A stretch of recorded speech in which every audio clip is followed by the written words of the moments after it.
नमस्कार, राधे राधे। स्वागत है आप सभी का एक बार फिर से सुबोध इनफाइनाइट एजुकेशन में। यूनिट 3 आपकी हो चुकी थी। आज हम बात करने वाले हैं यूनिट नंबर 4 के बारे में। यूनिट 4 का नाम है कम्युनिटी हेल्थ नर्सिंग सेकंड की। हम बात कर रहे थे पॉपुलेशन एंड इट्स कंट्रोल की।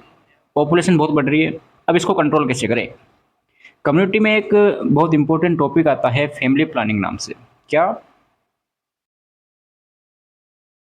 फैमिली प्लानिंग नाम से एक बहुत अच्छा सा टॉपिक आता है। परिवार कल्याण कार्यक्रम भी इसका नाम कर दिया गया। ठीक है, तो जो परिवार नियोजन है, फैमिली प्लानिंग है, वह भी हम इसी टॉपिक में यानी इसी चैप्टर में, इसी यूनिट में, इसी वीडियो में हम पढ़ेंगे। ओके, इंपॉर्टेंट है फैमिली प्लानिंग। कॉन्ट्रासेप्टिव्स के मेथड कौन कौन से हैं, तो ये यूनिट आपकी इंपॉर्टेंट होने वाली है। यूनिट पढ़ने से पहले आपको बता दें कि इसमें पढ़ने के वाले हैं। तो इसमें हम पढ़ने वाले हैं पॉपुलेशन क्या होती है, कैसे बढ़ रही है पॉपुलेशन, क्या इसके इफेक्ट पड़ते हैं। ठीक है, अब इसको कैसे कैसे हम कंट्रोल कर सकते हैं, ये सारी जो चीज़ें हैं वो हम इस यूनिट 4 में हम देखेंगे। तो स्टार्ट करते हैं आज का लेक्चर। ये आपके सामने सबसे पहला आपका टॉपिक आता है पॉपुलेशन पॉपुलेशन एक्सप्लोजन। तो देखो, पॉपुलेशन एक्सप्लोजन क्या है? It refer to a rapid and uncontrolled increase in the population resulting in imbalancing between population size and available resources. देखो, जो अवेलेबल रिसोर्सेज है, जो हमारे पास रिसोर्सेज है, चाहे वो कोई से भी रिसोर्सेज हो, ठीक है, वो क्या है? जो पॉपुलेशन बढ़ रही है, तो क्या रिसोर्सेज थोड़ी बढ़ रहे हैं? रिसोर्स तो वही है, रिसोर्सेज और कम हो रहे हैं। सपोज करो पेड़ पौधे हो गए जैसे, ठीक है, इनको और काटा जा रहा है, डिफोरेस्टाइजेशन किया जा रहा है, तो इससे क्या है, रिसोर्सेज भी कम हो रहे हैं, पॉपुलेशन बढ़ रही है। तो होगा क्या फ्यूचर में जाके? क्या होगा फ्यूचर में? जो आने वाली पॉपुलेशन है उसको कुछ नहीं मिल पाएगा। ठीक है, तो पॉपुलेशन एक्सप्लोजन क्या होता है? It is the rapid and uncontrolled increase in population. Population में अनकंट्रोल और रैपिडली तेज़ी से जो बढ़ रहा है, इंक्रीज हो रहा है, इसके रिजल्ट में क्या होगा? इम्बैलेंस बनेगा। किसमें? पॉपुलेशन साइज में और अवेलेबल रिसोर्सेज में, दोनों में बैलेंस नहीं बन पाएगा। अब इसको कैसे हम कंट्रोल कर सकते हैं सर? पॉपुलेशन जो बढ़ रही है, अब इसके कौन कौन से इफेक्ट है वो हम आगे देखते हैं। कारण क्या है इसका बढ़ने का, पहले अपन देख लेते हैं कि इसको कंट्रोल कैसे कर सकते हैं। तो कंट्रोल करने के लिए हमारे पास एक तो है फैमिली प्लानिंग। फैमिली प्लानिंग करो। हम दो हमारे दो ऐसा स्लोगन वगैरह चलाया था सरकार ने। डिलेड मैरिज, शादी देरी से करो। ठीक है, पहले 18-21 की एज थी, फिर उसको 21-21 कर दिया है। ठीक है, 21-21, लड़का लड़की दोनों की 21-21 के बाद ही क्या करें? शादी करें, न्यू गाइडलाइन के अकॉर्डिंग। वुमेन एम्पावरमेंट, ठीक है, वुमेन एम्पावरमेंट कैसे इसमें लाभदायक है, कैसे इंपॉर्टेंस है, वो हम देखेंगे इसी यूनिट में। फीमेल एजुकेशन हो गया, health education, small family norms. ठीक है, ये हम पॉलिसीज प्रोग्राम चलाए, इनके अकॉर्डिंग ही, इनके बेसिस पर ही पॉपुलेशन को कंट्रोल किया जा सकता है सर। ठीक है, अब पॉपुलेशन इतनी बढ़ रही क्यों है? कारण क्या है इसका? ये पॉपुलेशन अभी बढ़ रही है, इसका कारण क्या है, कॉजेज क्या क्या है? तो फर्स्ट कॉज अपन देखते हैं डेमोग्राफिक कॉज, जो कि लास्ट यूनिट में हमने डेमोग्राफी पढ़ी थी। तो फर्स्ट कॉज आता है डेमोग्राफिक कॉज। मतलब कि सर, हर हाई बर्थ रेट तो ज़्यादा है और डेथ रेट क्या हो गई है? कम हो गई है। तो जब बर्थ रेट ज़्यादा होगी और डेथ रेट क्या हो गई? कम हो गई, मतलब कि मरने वालों की संख्या तो कम हो गई और पैदा होने वालों की संख्या ज़्यादा हो गई, तो पॉपुलेशन बढ़ेगी। ठीक है, दूसरा कारण है सोशल कोज। सोशल कोज, सामाजिक कारण। तो सामाजिक में एक तो अर्ली मैरिज की प्रथा चल रही है इंडिया में, अब तो कम हो चुकी है, लेकिन पहले क्या है, बाल विवाह वगैरह चलता। ठीक है, बच्चों के शादी कर देते थे। अब जब बच्चे शादी करेंगे तो 17-18 की उम्र में तो उनके भी बच्चे हो जाएंगे। ठीक है, अर्ली मैरिज। दूसरा है, हाँ, कम पढ़ा लिखा, इलिटरेसी। अगला है preference of male child.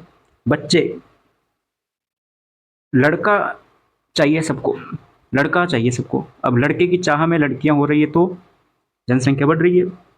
Lack of awareness, जागरूकता कम फैली हुई है। तो ये सभी क्या है, सोशल कोजेज में आ रहे हैं, इसके कारण पॉपुलेशन बढ़ रही है। अगला है हेल्थ कोजेज। हेल्थ कोजेज में क्या है कि इम्प्रूव फैसिलिटी, मेडिकल फैसिलिटी हमने बढ़ा दी है, जिससे बीमार कम हो रहे हैं, डेथ रेट कम हो रही है। बेटर इम्यूनाइजेशन, अच्छे से इम्यूनाइजेशन करने तो बीमार कम हो रहे हैं, जनसंख्या बढ़ रही है। Control of infection, infectious disease, जो भी बीमारी के कारण थे, जो जो भी इन्फेक्शन थे, वो सभी को हमने क्या कर दिया है, कंट्रोल कर लिया है। तो जब बीमार होंगे नहीं, वो मरेंगे नहीं, तो जनसंख्या बढ़ेगी। ठीक है। अगला है इफेक्ट्स ऑफ पॉपुलेशन एक्सप्लोजन, कि क्या इफेक्ट पड़ता है जब इतनी सारी जनसंख्या है हमारे पास, इतने सारे पॉपुलेशन है, तो उसका इफेक्ट क्या पड़ेगा सर।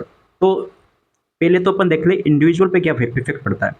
इंडिविजुअल पर इफेक्ट पड़ेगा, तो पुअर्टी आएगी सर, गरीबी आएगी। तो एक काम, हमारे पास काम है एक, करने वाले हैं 5, अब इसको केवल एक ही करेगा, बाकी के 4 तो क्या हो गए, बेरोजगार है, अनएम्प्लॉयमेंट हो गया, पुअर्टी आएगी, माल न्यूट्रिशन, न्यूट्रिशन नहीं मिल पाएगा पूरी तरीके से, और पुअर हेल्थ, हेल्थ ठीक नहीं रहेगी उसकी। Okay sir. आगे चलते हैं सोशल, यानी कि सोसाइटी पर क्या इफेक्ट पड़ता है। तो सोसाइटी पर इफेक्ट पड़ता है ओवर क्राउडिंग, स्लम डेवलपमेंट, कच्ची बस्तियाँ देखी होगी, बढ़ रही है बहुत, कच्ची बस्तियाँ बढ़ रही है, क्या करें, कहीं तो रहेंगे लोग बाग। इंक्रीज क्राइम, क्राइम बढ़ रहा है, पुअर सैनिटेशन। ठीक है। ओवर क्राउडिंग, कहीं भी देखो आप, कहीं भी देखो, ट्रेन में देखो, बस में देखो, ठीक है, किसी भी घूमने वाली जगह पर देख लो, जनसंख्या ही जनसंख्या है। ठीक है, लोग ही लोग है, कहीं पर भी ऐसा नहीं है कि गर्मी में, सर्दी में, किसी भी मौसम में देख लो आप, वहाँ पर भीड़ ही भीड़ मिलेगी आपको। सबसे अच्छा है घर पे रहो। ठीक है। ऑन इकोनॉमिक, इकोनॉमिक पर क्या इफेक्ट पड़ेगा, भाई जनसंख्या ज़्यादा है तो reduce per capita income, per capita income हमने पढ़ ली क्या होती है, देख ली हमने। तो वो क्या होगी, रिड्यूस हो जाएगी। Increase dependency ratio, pressure on resources, resources कम है तो उन पर इफेक्ट पड़ेगा, प्रेशर पड़ेगा। ठीक है। एनवायरमेंट पॉल्यूशन होगा, डिफोरेस्टेशन होगा, वाटर सिक्योरिटी हो गया। ठीक है, वाटर स्कार्सिटी हो गया सर। तो ये अब इफेक्ट पड़ेगा। अब हमें क्या करना है, इसको कम करना है। क्या करना है, अब पूरे चैप्टर में हम क्या देखेंगे, पॉपुलेशन तो देख लिया क्या हो रही है, कैसे बढ़ रही है। अब इसको कंट्रोल करना है, हमें कंट्रोल करना है। तो कंट्रोल करने के लिए हमारे पास ये साधन है सर। अब इसमें से आपके सिलेबस में एक तो फैमिली प्लानिंग पर ज़्यादा वो दे रखा है, एक वुमेन एम्पावरमेंट पर दे रखा है, हेल्थ एजुकेशन वगैरह तो आप कर ही देते हो। ठीक है, दोनों देखते हैं। पहला अपन देखते हैं वुमेन एम्पावरमेंट। वुमेन एम्पावरमेंट क्या होती है, पहले इसकी डेफिनेशन देखेंगे, उसके बाद में हम देखेंगे इसका इंपॉर्टेंस क्या है। क्योंकि हमने लास्ट सेमेस्टर में भी वुमेन एम्पावरमेंट पढ़ा था, कम्युनिटी फर्स्ट देखी थी, उसमें भी हमने वुमेन एम्पावरमेंट पढ़ा था। तो वुमेन एम्पावरमेंट होता क्या है, कि जो महिला सशक्तिकरण जिसको अपन बोलते हैं, वुमेन को, फीमेल को बिल्कुल इंडिपेंडेंट बना दो आप, ताकि वो अपने डिसीजन खुद ले सके, अपने हिसाब से जी सके, खुद कमा सके, उनको एजुकेशन दो। ठीक है, वो अपने फैसले खुद ले सके, उनको ऐसा बना दो। तो वही होती है वुमेन एम्पावरमेंट। वुमेन एम्पावरमेंट ताकि एब्यूज ना हो सके, पढ़ा था ना हमने। तो women empowerment means enabling women to have control over their lives and decision, कि वो अपने डिसीजन खुद ले सके और अपनी हिसाब से जी सके, और खुद का कंट्रोल मतलब अपने हिसाब से रह सके वो। ठीक है। तो क्या क्या इसके इंपॉर्टेंस होने वाले हैं पॉपुलेशन कंट्रोल में।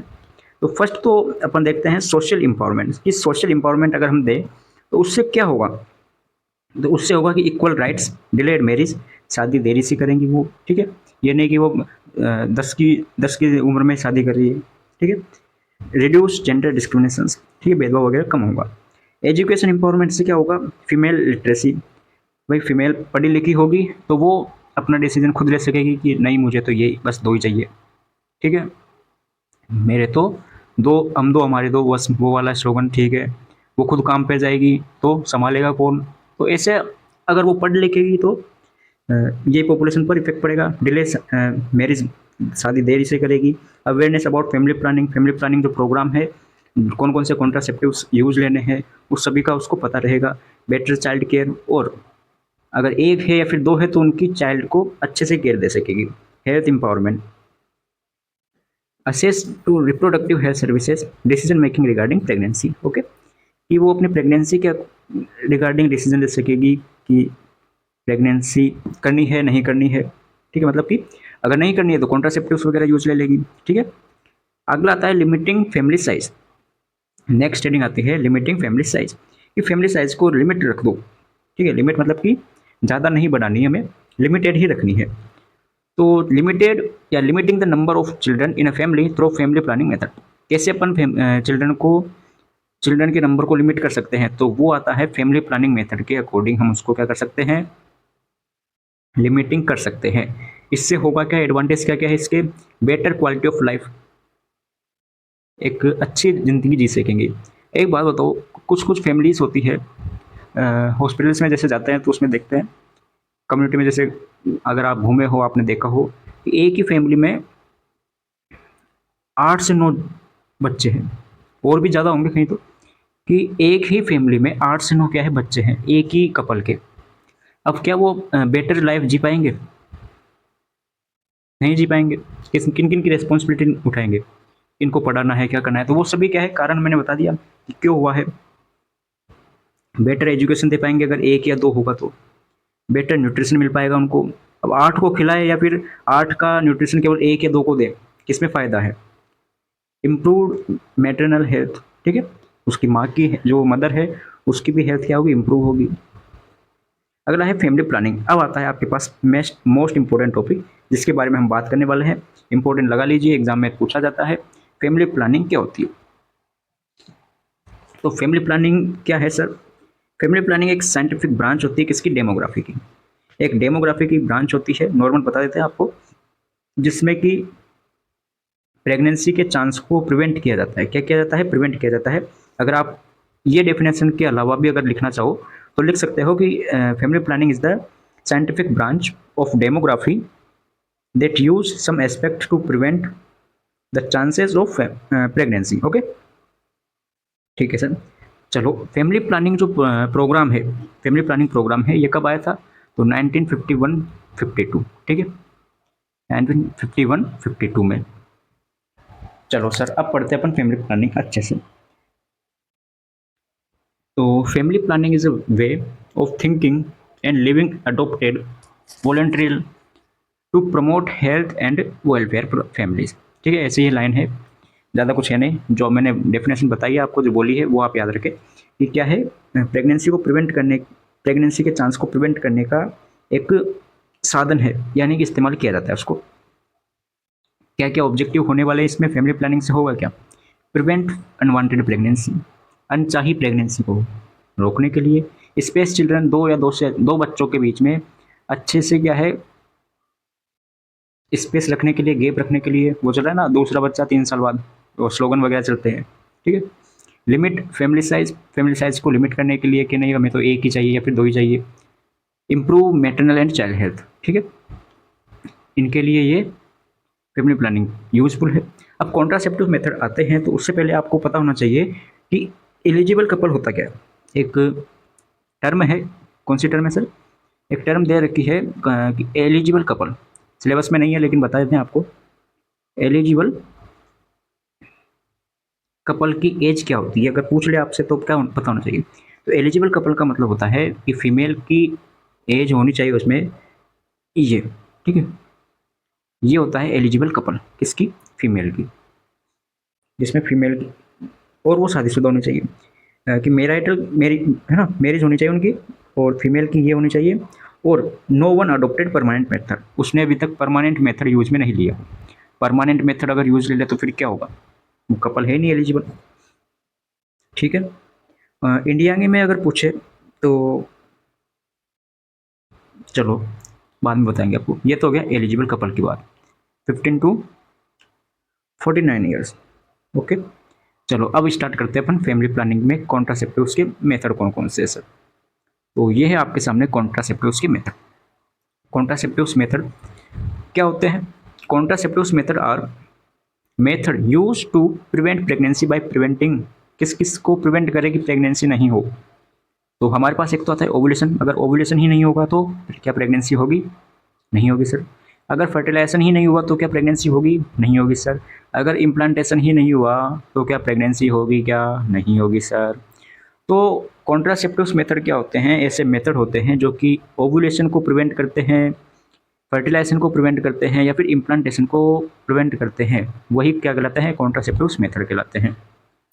अब there are 3 types of the method, कौन कौन से? Temporary, permanent and emergency. Temporary method, permanent method और इमरजेंसी मेथड। टेम्परेरी का मतलब क्या होता है? टेम्परेरी यूज लेने वाला। परमानेंट में कंप्लीट परमानेंट हो जाए।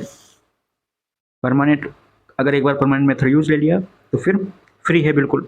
और इमरजेंसी सर की टेम्परेरी मेथड यूज लिया था लेकिन वो फेल ही हो गया। क्या हो गया? फेलियर हो गया, वो फेल हो गया। अब क्या करें? फिर इमरजेंसी मेथड यूज लो। आता ना 72 वाला, बस वही क्या इमरजेंसी मेथड है। तो फर्स्ट अपन देखते हैं टेम्परेरी मेथड कौन कौन से हैं। तो ये आपके सामने टेम्परेरी मेथड दे रखे हैं। First one is natural method, दूसरा है आपके सामने मैकेनिकल या बैरियर मेथड, ठीक है। अगला है chemical method, IUCD, hormonal method. Okay, ये आपके सामने क्या है? टेम्परेरी मेथड है। वन बाय वन हम इनको देखते चलते हैं। फर्स्ट अपन देखते हैं नेचुरल मेथड के बारे में। क्या है नेचुरल मेथड? नेचुरल मेथड में फर्स्ट मेथड आता है आपके पास रिदम या कैलेंडर मेथड। तो रिदम या कैलेंडर मेथड, इसको सेफ पीरियड भी बोलते हैं। तो इसमें होता क्या है?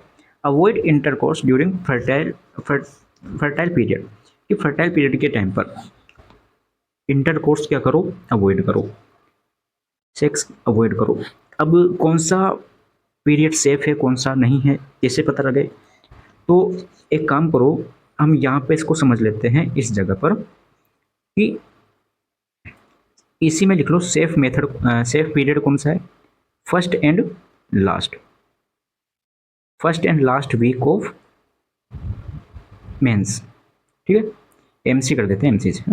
फर्स्ट सेफ पीरियड है first and last method, last week of menses, okay. और अनसेफ इसमें आप कर सकते हो, कोई दिक्कत नहीं है, ये सेफ है। और अनसेफ कौन सा है?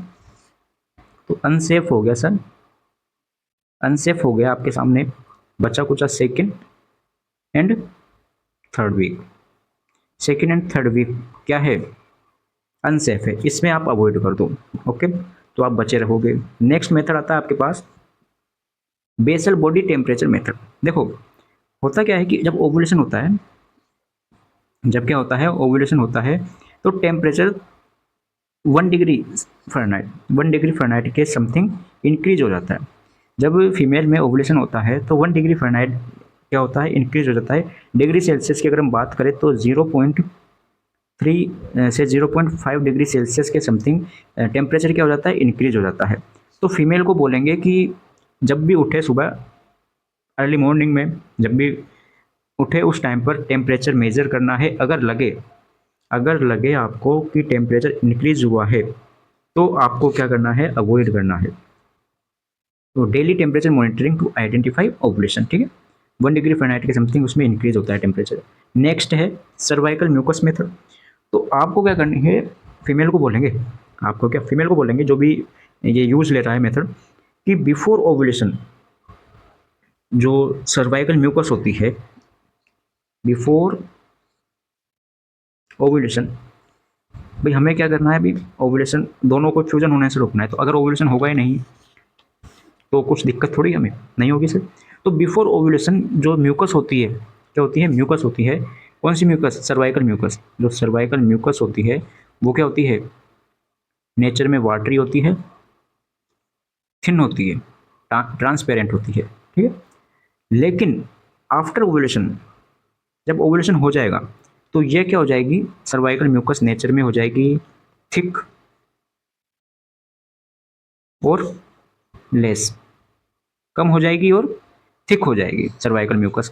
तो अगर ऐसा पता चल जाए, थिन हो जाए, ऐसा पता चल जाए तो अवॉइड करना है, ठीक है। ऑब्जर्व सर्वाइकल म्यूकस चेंजेस, जो भी चेंजेस आ रहे हैं उनको ऑब्जर्व करो।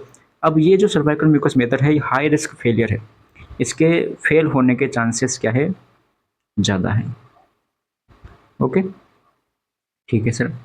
नेक्स्ट चलते अपन LAM, लैक्टेशनल एमनोरिया मेथड। तो बचपन से पढ़ते आओ इसको तो आप, कि इसमें क्या है? लैक्टेशनल की 6 महीने तक क्या करानी है? ब्रेस्ट फीडिंग करानी है, एक्सक्लूसिव ब्रेस्ट फीडिंग करानी है। अगर ब्रेस्ट फीडिंग कराते रहे तो नेक्स्ट साइकिल कब आएगी? 6 महीने बाद आएगी। और ब्रेस्ट फीडिंग नहीं कराई तो नेक्स्ट साइकिल 3 महीने में आ जाएगी, 3 मंथ में नेक्स्ट साइकिल आ जाएगी अगर ब्रेस्ट फीडिंग नहीं कराई तो इस टाइम पर आप सेफ हो। अगला इसी में एक और ऐड कर लो, 5वां पॉइंट। कौन सा सर? 5वां पॉइंट ऐड कर लो क्योंकि बहुत की डिमांड थी सर, ये भी बताओ। तो 5वां पॉइंट ये है सर, कोइटस कौन सा? Coitus interrupt, COITUS, coitus interruptus, ठीक है, इंटरप्टस। इसमें क्या होता है, विड्रॉल मेथड होता है ये, कि जब इजेकुलेशन हुए, जब इजेकुलेशन हो उससे पहले ही आप पेनिस को वेजाइना से बाहर निकाल लो। ये मेथड है ये, कि लिखो इसमें लाइन लिखो, in this method male partner, in this method male partner withdrawal his penis just before ejaculation outside from vagina. Okay, लेकिन इसमें क्या है, फेलियर चांसेस ज़्यादा है। क्यों? कि पहला तो मेल पार्टनर है वो निकाल नहीं पाता पेनिस बाहर सही टाइम पर। दूसरा ये है कि प्री सेम, जो पहले प्री सेमाइनल फ्लूइड होता है उसमें कुछ स्पर्म के कंटेंट होते हैं, ठीक है, इसलिए क्या है, फेलियर होने के चांसेस है। ठीक है, ये तो हमने देख लिया नेचुरल मेथड। अगला है मैकेनिकल मेथड। ये आपके सामने है मैकेनिकल मेथड। तो मैकेनिकल मेथड या फिर इसी को अपन बैरियर भी बोल सकते हैं, मैकेनिकल या फिर बैरियर मेथड। तो इसमें क्या होता है, करता क्या है ये, तो ये करता है, ये प्रिवेंट करता है किसको, स्पर्म, यहाँ पे लिख सकते हो मैकेनिकल मेथड, इसके आगे लिख लो स्पर्म एंड ओवम को फ्यूजन होने से, यानी कि मिलने से रोकता है, प्रिवेंट करता है। ठीक है, अब सुनो, इसमें हम पढ़ने वाले हैं 4 पॉइंट के बारे में। फर्स्ट आता है मेल कॉन्डम्स, दूसरा आता है फीमेल कॉन्डम्स, तीसरा आता है डायफ्राम, और चौथा आता है सर्वाइकल केप। डायफ्राम और सर्वाइकल केप। तो फर्स्ट है मेल कॉन्डम्स। ये क्या होता है सर, मेल सबसे जो अच्छा है वो यही है। क्यों है सर? क्योंकि ये प्रोटेक्ट करता है HIV से या फिर STI STDs, ठीक है, सेक्सुअल ट्रांसमिटेड डिजीज हो गया, HIV हो गया, उन सब से बचाता है। सिंगल वन कॉन्ट्रासेप्टिव से जो कि काम में लिया जाता है इन सभी से बचने के लिए। मेल कॉन्डम्स क्या करता है, प्रिवेंट स्पर्म एंट्री, ठीक है। और बात करते हैं किसका बना होता है, तो ये बना होता है सर लेटेक्स का। किसका? लेटेक्स का बना होता है और कुछ इस तरह से दिखता है, कुछ ये इस तरह से दिखता है। चलो सर, जो मेल होता है वो उसको पेनिस पर, ग्लांस पेनिस से वहाँ पर यूज लेता है। चलो सर आगे चलते हैं। अब ये क्या हो गया, ये ऐसे है, इसमें रिंग कितनी दिख रही है आपको, तो सर रिंग दिख रही है हमें एक। तो रिंग होती है इसमें एक, रीयूजेबल नहीं होता, वापस से आप इसको एक बार यूज़ करने के बाद में यूज नहीं कर सकते। ये लाइन ऐड कर लेना, बोल रहा हूँ, ठीक है, लिख लेना। अगला है female condoms. Female condoms worn inside the vagina, vagina के अंदर पहनते हैं। ये दिखता कैसा है, तो ये कुछ इस तरह से दिखता है, 2 रिंग होती है, ठीक है, 2 रिंग होती है ऐसे। ये बना होता है पॉलीयूरिथ्राइल से, इससे पॉलीयूरिथ्राइल या फिर नाइट्राइल से बना होता है। ओके, 2 रिंग होती है। रिंग कितनी होती है, रिंग की संख्या होती है 2, और रीयूजेबल होता है, बाद में भी आप इसको यूज कर सकते हो, ठीक है। ओके, HIV से या फिर STD से ये भी बचाता है। अगला है डायफ्राम सर्वाइकल केप। दोनों के बारे में देखते हैं। फर्स्ट है डायफ्राम। ये क्या होता है, तो ये कवर करता है सर्विक्स को, जो सर्विक्स होती है, ये सर्विक्स है, तो यहाँ ये क्या करता है, कवर करता है। अभी डायग्राम दिखाएंगे आपको। अगला है सर्वाइकल केप, तो ये भी ये सर्विक्स में फिट हो जाती है। ये आपके सामने है, एक तो है सर्वाइकल केप, एक है डायफ्राम, ठीक है। इनको ऐसे फिक्स करते हैं कि कवर हो जाए, डिटैच भी बोलते हैं। और स्पर्म स्पर्म सीडल होती है ये, स्पर्म साइडल या सीडल, यानी कि स्पर्म को डिस्ट्रॉय करती है। ओके, नेक्स्ट अपन देखते हैं केमिकल मेथड। तो ये केमिकल मेथड क्या होते हैं, स्पर्मिसाइड्स होते हैं, यानी कि स्पर्म को, जैसे हमने पढ़ा था बैक्टीरियोसाइड्स और बैक्टीरियोसाइड्स वायरसाइड्स, ये पढ़ा था ना फार्मा में, वैसे क्या होता है, स्पर्मिसाइड्स होते हैं, डिस्ट्रॉय या फिर इमोबिलाइज करते हैं स्पर्म को, आगे जाने से रोकते हैं या फिर उनको वहीं से डिस्ट्रॉय कर देते हैं ताकि वो आगे नहीं जा पाए। अब कौन कौन से इसके एग्जाम्पल हो गया, तो फोम हो गया, जेली हो गया, क्रीम्स, टेबलेट्स, इनके फॉर्म में ही आते हैं। ओके, नेक्स्ट अपन देखते हैं आईओडीज, इंट्रा यूट्राइन कॉन्ट्रासेप्टिव डिवाइस। क्या है इंट्रा यूट्राइन कॉन्ट्रासेप्टिव डिवाइस? तो ये क्या होते हैं सर, आईओडी बोलते हैं इसको अपन। तो जैसे आपने सुना होगा लिपस लूप, कॉपर-टी, वो सभी इसके एग्जाम्पल है। प्रिवेंट करते हैं फर्टिलाइजेशन को और प्रिवेंट इम्प्लांटेशन, दोनों काम करते हैं ये। IUCD इनको शॉर्ट फॉर्म हो गई। एग्जाम्पल हो गया कॉपर-टी, क्या हो गया, कॉपर-टी हो गया, ये दोनों कॉपर-टी के एग्जाम्पल दे रखे हैं। और भी आप इसमें ऐड कर सकते हो, लिपस, लिपस लूप हो गया, ये भी इसी के एग्जाम्पल है, किसके, IUCD के या IUD के। इंट्रा यूटेराइन, अब यूटेराइन से क्या समझते हो, यानी यूट्रस, तो इंट्रा मतलब के अंदर, यूट्रस के अंदर काम में लिए जाते हैं ये। कॉपर-टी है, कॉपर-टी कुछ इस तरह से, एक वीडियो डाली थी मैंने, शॉर्ट वीडियो, कुछ इस तरह से होती है, और लास्ट में जाके इसमें क्या है, एक टेल नुमा ऐसी स्ट्रक्चर होती है जो कि बाहर होती है, ठीक है, इंसर्ट की जाती है ये यूट्रस में। अब यहाँ पर आपसे पूछ ले कि सर ये कॉपर-टी है, इसकी ये फुल फॉर्म तो बता दीजिए एक बार। तो कॉपर-टी ये तो किसे बताता है, तो ये तो कभी कभी इसको ऐसे भी लिख लेते हैं, CuT380A, ऐसे भी एग्जाम में आ जाती है। तो Cu का मतलब तो कॉपर हो गया सर। टी, टी क्या है, टी है इसकी शेप, टी क्या है, शेप हो गया। अब ये 380 है, 380 है, ये क्या है, ये है सर सरफेस एरिया, क्या है, सरफेस एरिया हो गया ये। और ए है, ए मतलब स्मॉलेस्ट साइज, ए का मतलब क्या है, स्मॉलेस्ट साइज, लिख लो स्मॉलेस्ट साइज, ठीक है। अब यहाँ पर देखो ए नहीं है, ये क्या है, 375 है, मतलब 375 क्या हो गया, सरफेस एरिया हो गया। आगे चलते अपन, आगे आता है हॉर्मोनल्स, क्या आता है, हॉर्मोनल्स मेथड।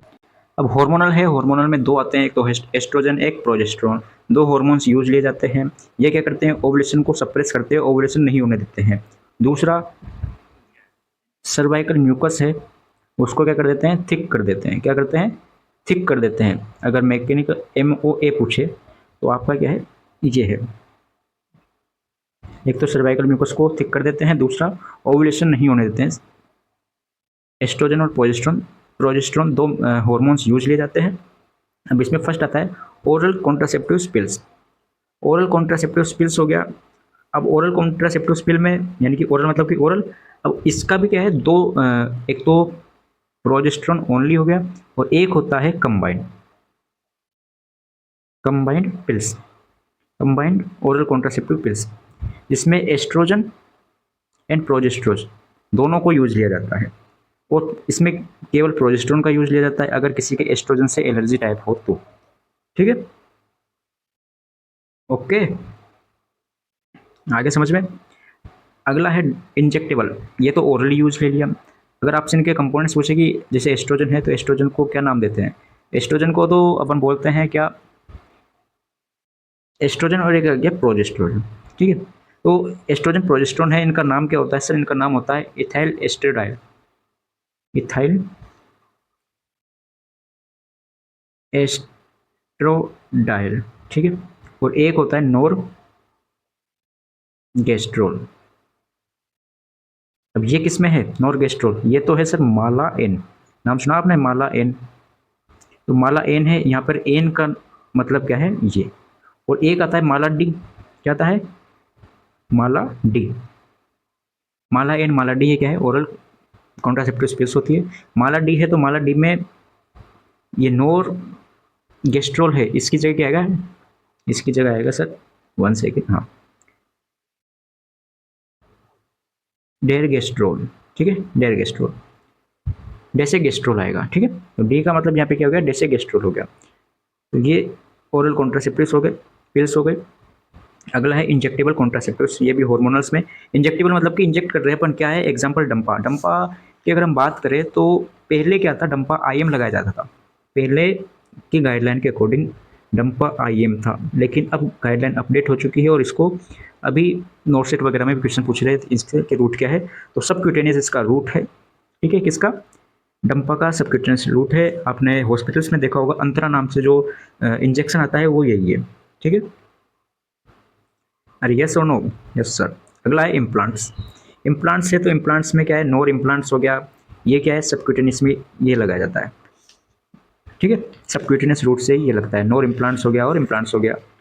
इसमें 3 साल तक इफेक्टिव रहता है नोर इम्प्लांट, ओके, ठीक है सर। आगे चलते हैं, इमरजेंसी कॉन्ट्रासेप्टिव्स। अब आता है इमरजेंसी कॉन्ट्रासेप्टिव्स।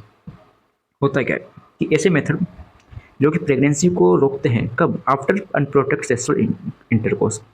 जब अनप्रोटेक्ट सेक्सुअल इंटरकोर्स हो उसके बाद में प्रेगनेंसी को रोकते हैं कौन? Emergency contraceptives. कब काम मिले? जब कॉन्डोम्स फेलियर हो जाए, मिस्ड पिल्स, कोई पिल्स ले रहे हैं ओरल पिल्स, वो मिस हो जाए, भाई डेली लेनी थी तो एक दिन मिस हो गया, 2 दिन मिस हो गया, तब हम ये ले सकते हैं।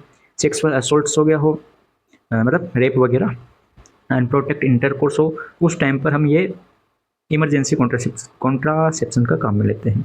इसके फ़ायदे क्या है सर? कि फ़ायदे ये है कि अनचाही प्रेगनेंसी को रोक सकता है ये, प्रिवेंट अनवांटेड प्रेगनेंसी। लिमिटेशन क्या है? Not for regular use. Regular इसको काम में नहीं लेना चाहिए क्योंकि फिर इसके बहुत सारे साइड इफेक्ट्स होते हैं। अगला है कौन कौन से काम में लेते हैं सर? जो इमरजेंसी पिल्स है, सॉरी इमरजेंसी है, इमरजेंसी मेथड, इसमें कौन कौन से मेथड काम में लेते हैं? तो इमरजेंसी में 2 मेथड काम में लेते हैं। एक तो आता है पिल्स, इमरजेंसी कॉन्ट्रासेप्टिव पिल्स, और कुपर्टी या फिर अपने बोल देते हैं आईयूसीडी। आईयूसीडी 2 मेथड हम इसमें काम में लेते हैं।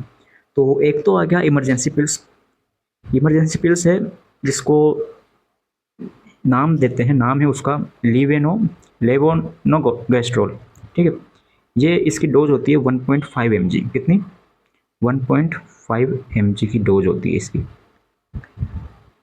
और 72 घंटे के अंदर इसको अपन लेते हैं, इसीलिए इसका और भी नाम आ गया अनवांटेड 72 हो गया, इमरजेंसी 72 हो गया सर। ओके, आई पिल एग्जाम्पल है इसके, आई पिल हो गया, इमरजेंसी पिल्स हो गया, यू पिल्स हो गया। इसकी केवल एक ही टेबलेट आती है इमरजेंसी कॉन्ट्रासेप्टिव से, इसकी सिंगल पिल्स, सिंगल आती है, केवल एक ही टेबलेट आती है। ठीक है, अब बात करते हैं अपन किसकी। जितना जल्दी हो सके उतना जल्दी आप इसको ले लो, विद इन 72 आवर्स, उसके बाद में काम की नहीं है। अब सपोज करो किसी को ज़्यादा टाइम हो गया तो ये नहीं होगा, फिर 5 दिन का ये लेना पड़ेगा आपको, कोपर्टी यानी कि IUCD. Best emergency contraceptive method है, 5 दिन के अंदर इसको यूज़ लेना है। ओके, चलो सर आगे चलते हैं परमानेंट मेथड की तरफ। तो परमानेंट मेथड पर आता है 2 चीज़ें, एक तो ट्यूबेक्टोमी, एक आता है वासेक्टोमी। ट्यूबेक्टोमी तो अपन करते हैं फीमेल में, वासेक्टोमी करते हैं मेल में। ठीक है, तो फीमेल में जो क्या होती है, फेलोपियन ट्यूब होती है फीमेल में। ठीक है, ऐसे रफली डायग्राम बना देते हैं। जो फीमेल में ये फेलोपियन ट्यूब होती है सर, इस फेलोपियन ट्यूब पर हम क्या कर लेते हैं, या तो कट लगा दो, या इसको बांध दो, कोक कर दो, COAG। ठीक है, या फिर क्या कर दो, टाई कर दो, उसको बांध देंगे, क्लैंप लगा देंगे फेलोपियन ट्यूब को यहाँ से। अब ये भी क्या है, 2 टाइप की होती है, मतलब कि एक तो होती है बाइपोलर, एक होती है बाइपोलर, एक होती है यूनिपोलर। बाइपोलर में तो दोनों साइड में अपन करते हैं, जबकि यूनिपोलर में एक साइड में अपन करते हैं। ठीक है, okay sir. Fallopian tubes are cuts and tied. जब परमानेंट मेथड होता है, वासेक्टोमी में क्या करते हैं, वासा डेफरेंस होती है, उसको कट या फिर टाई करते हैं, परमानेंट मेथड होता है ये भी। अब दोनों में डिफरेंस देख लेते हैं। तो ट्यूबेक्टोमी और वासेक्टोमी में डिफरेंस देखें तो ट्यूबेक्टोमी तो फीमेल में यूज ली जाती है, वासेक्टोमी मेल में यूज ली जाती है। फेलोपियन ट्यूब को कट लगाते हैं या फिर क्लैंप कर देते हैं, और यहाँ पर वासेक्टोमी को करते हैं। ट्यूबेक्टोमी मोर इन्वेसिव है, जबकि ये लेस इन्वेसिव है। OPD यूजेस है, OPD में भी हम इसको काम में ले लेते हैं, मतलब कि OPD मेथड होता है, OPD बेस्ड प्रोसीजर होता है, लॉन्गर रिकवरी और क्विक रिकवरी। ठीक है, अब ये करवा लिया, इसके बाद में आपको कब तक करना है, तो इसके बाद में आपको 90 डेज तक, यानी कि 3 महीने तक तो आपको दूसरा कॉन्ट्रासेप्टिव का मेथड यूज लेना है। ठीक है, एक बार ये सक्सेसफुल हो जाए उसके बाद में आप कोई यूज ना लो, लेकिन इसके परमानेंट मेथड है इसमें 90 डेज तक, यानी कि 3 महीने तक, यानी कि 12 वीक तक आपको अदर कॉन्ट्रासेप्टिव मेथड का यूज लेना है। ओके, चलो सर आगे चलते हैं। अगला आता है MTP, medical termination of pregnancy. अब क्या करें सर, ये भी एक साधन है आपके पास टर्मिनेट करने का। तो termination of pregnancy before fetal viability, तो फिटल वायबिलिटी क्या है सर, 22 वीक कुछ किताबों में आपको 20 वीक मिलेगी, लेकिन कुछ में आपको 22 मिलेगी, तो हम बताएंगे 22 वीक। 22 वीक के बाद वायबिलिटी स्टार्ट हो जाती है बच्चों में। तो 22 वीक से पहले, before viability bye qualified medical practitioner के द्वारा अगर प्रेगनेंसी को टर्मिनेट कर देते हैं, रिमूव कर देते हैं, यानी कि तो लीगल प्रोसीजर होता है ये। लीगली हमें क्या करना है, टर्मिनेट करना है। एमटीपी एक्ट स्टार्ट हुआ था सर 1971 में एक्ट बना, और ये 1972 में इम्प्लीमेंट हो गया था। ठीक है, पूछ ले आपसे तो आपको याद रहना चाहिए। अब इसमें क्या है, एमटीपी एक्ट है, कब कब इसको काम मिले, इंडिकेशन दे रखे हैं आपको। ये एक इसी के द्वारा होना चाहिए सर, क्वालिफाइड मेडिकल प्रैक्टिशनर के थ्रू ही होना चाहिए। इंडिकेशंस में आता है medical indications, eugenic indication, humanitarian और सोशल। तो फर्स्ट अपन देखते हैं मेडिकल इंडिकेशंस में, जब रिस्क टू मदर लाइफ को रिस्क हो, यूजेनिक में फीटल एबनॉर्मलिटीज हो, कोई डाउन सिंड्रोम हो गया, ठीक है, यानी कि या फिर वो बच्चा है वो जिंदा नहीं रह पाए, वो जैसे उसका बर्थ हो तो वो जिंदा ना रह पाए, सर्वाइव ना कर पाए, सर्वाइवल चांस क्या उसको कम हो। अगला है ह्यूमैनिटेरियन, मतलब कि प्रेगनेंसी ड्यू टू रेप के थ्रू अगर प्रेगनेंसी हुई हो। नेक्स्ट है सोशल कॉन्ट्रासेप्टिव फेलियर, अगर कोई कॉन्ट्रासेप्टिव फेलियर हो जाए, ये कोई सी भी टेम्पररी परमानेंट, ठीक है, तो एमटीपी एक्ट इंडिकेशंस में आते हैं।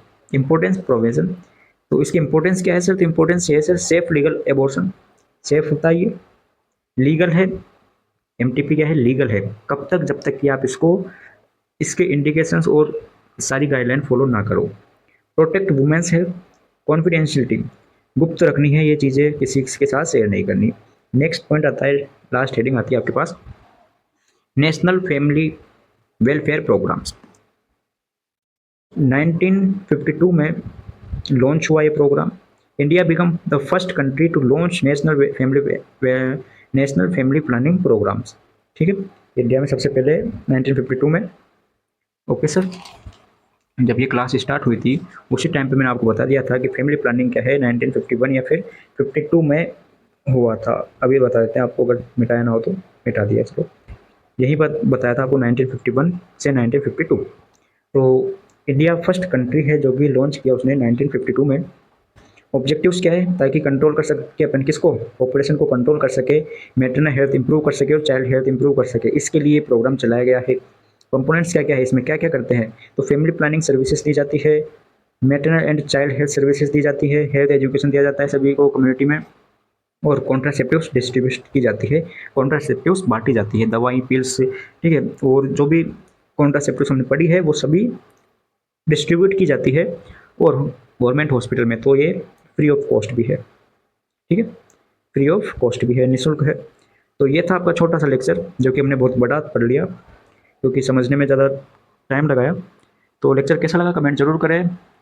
नोट्स आपको टेलीग्राम पर मिल जाएंगे, डोंट पैनिक मत हो, और आगे क्या चाहिए कमेंट जरूर करके जाना है। मिलते हैं लेक्चर में नए वीडियो के साथ। समझ में आया नहीं आया ज़रूर बताएं। राधे राधे।